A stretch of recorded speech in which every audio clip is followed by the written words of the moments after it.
When most golfers look at the players on the right side of the screen, they look at great eras of golf, great ball strikers, players who are exceptional at all aspects of the game for the most part.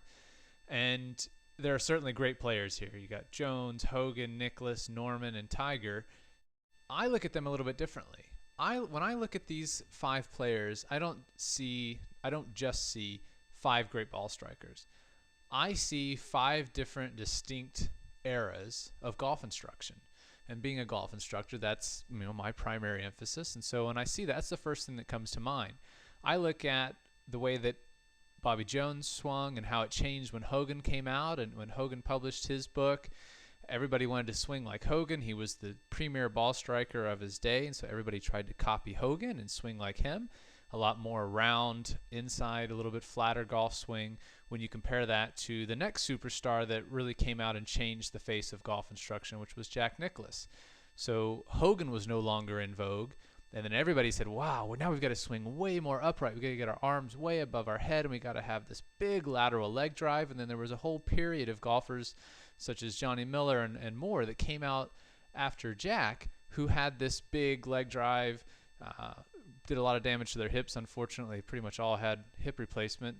And then Greg Norman came out, and his swing was a little bit more compact and more round, a little bit shallower arms at the top. And everybody tried to change that a little bit. And then when Tiger came out, everybody looked at Tiger's swing and said, well, this must be the way to swing. He's phenomenal. He's the best player we've ever seen. We need to copy Tiger. Now, if you think about this little 100-year span, less than 100-year span of golfers, golf instruction has literally followed them around like a lost puppy dog. Rather than saying, look, here are the facts, here are the fundamentals, the absolutes of how the golf club should be swung, how the swing should move, so on and so forth, golf instructors have followed those top players, those top ball strikers of both the professional ranks and those around them, and also things that they found that worked in their own golf swing and taught their players that. Well, if you think about that objectively, that's a little crazy. That's just following around a fad, which is the golf instruction world is the absolute king of infomercials and fads and different swing theories that pop up and disappear all the time, because never once has anybody taken a look at the golf swing objectively and said, look, here's how the body's designed to move. Here's how the joints are designed to be aligned up for safety, for power, for efficiency, for stability. Here's the muscles that you have to create those movements, and it's black and white. And that is where the rotary swing is different.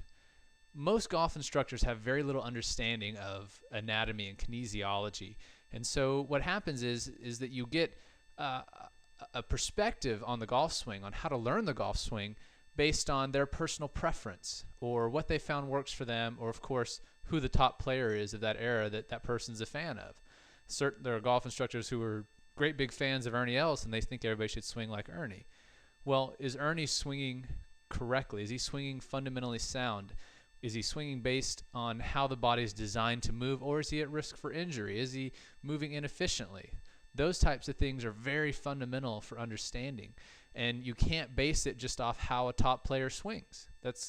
It doesn't work that way. The laws of anatomy, the fundamentals of anatomy are black and white. The way that your body is designed to move is black and white.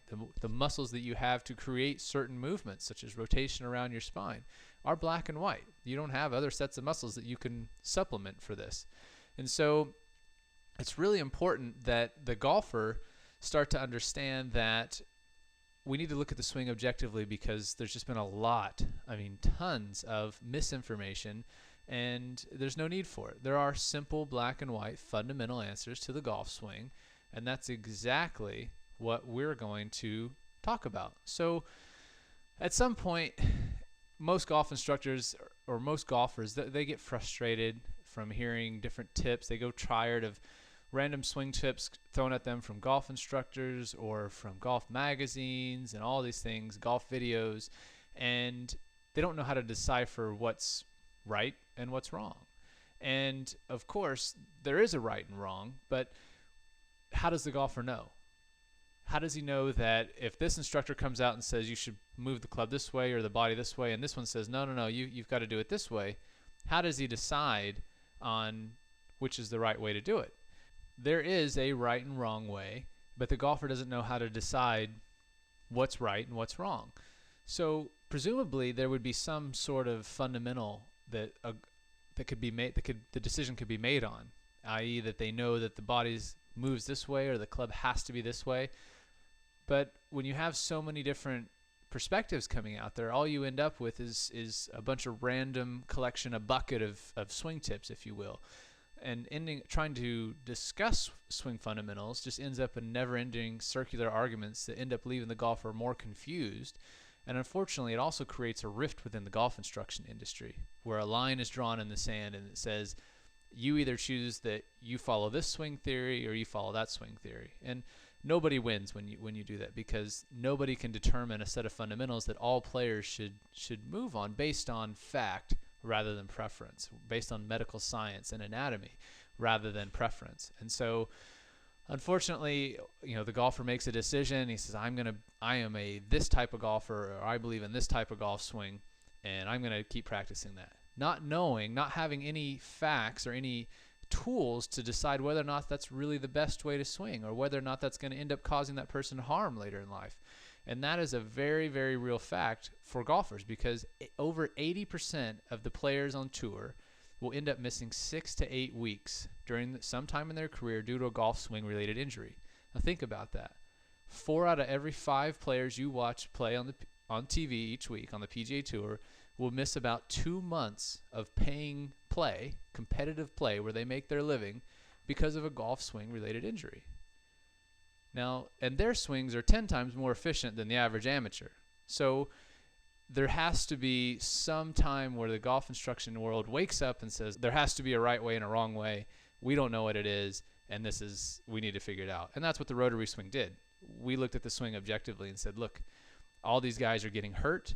There has to be a reason for it, and there has to be a way around it. And of course there is. It's just understanding basic anatomy 101 and biomechanics, how the body is designed to move, and how the brain learns new movement patterns. And that's the other fundamental piece, is that when you go and get a golf lesson, you typically are given a tip or a couple tips or something like that, and then you're left on your own to determine what exactly that tip means to you. You're left to your interpretation of, if a person tells you, a golf instructor tells you for your takeaway that I want you to turn your shoulders.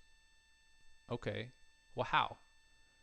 How do I turn my shoulders? Do you want me to push from the left side? Do you want me to pull from the right? Do you want me to use my obliques? Do you want me to use my, the old cliche of put your left shoulder under your chin? How exactly should I move? And so, of course, you end up with, in 100 different lessons, you end up with 100 different interpretations of what turning their shoulders feels like to that golfer. And that ends up creating more problems, because now this person interprets something that you've told that golfer to do and does it to the best that he can. But maybe you're doing something, he's interpreted, even if it's good information, which often it's not, interpreting it in such a way that's going to get him hurt. And shoulder impingements happen, back injuries happen, and all these things. So the brain has a very specific way, and you need to be very, very explicit when you tell the brain what it is that you're asking it to do.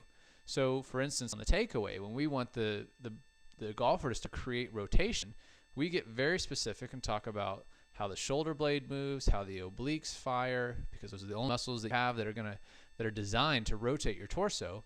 If you're going to play golf, you need to know what they feel like to move them and to engage them. And we get extremely specific so that there's no room for gray area for you to interpret it and do it incorrectly, because the brain doesn't know right or wrong. It simply just learns a movement pattern based on whatever it is that you tell it.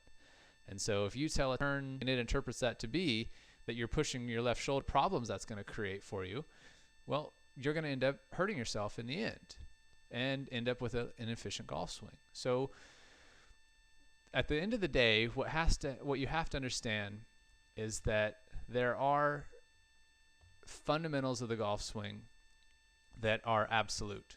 And that's what the rotary swing is all about.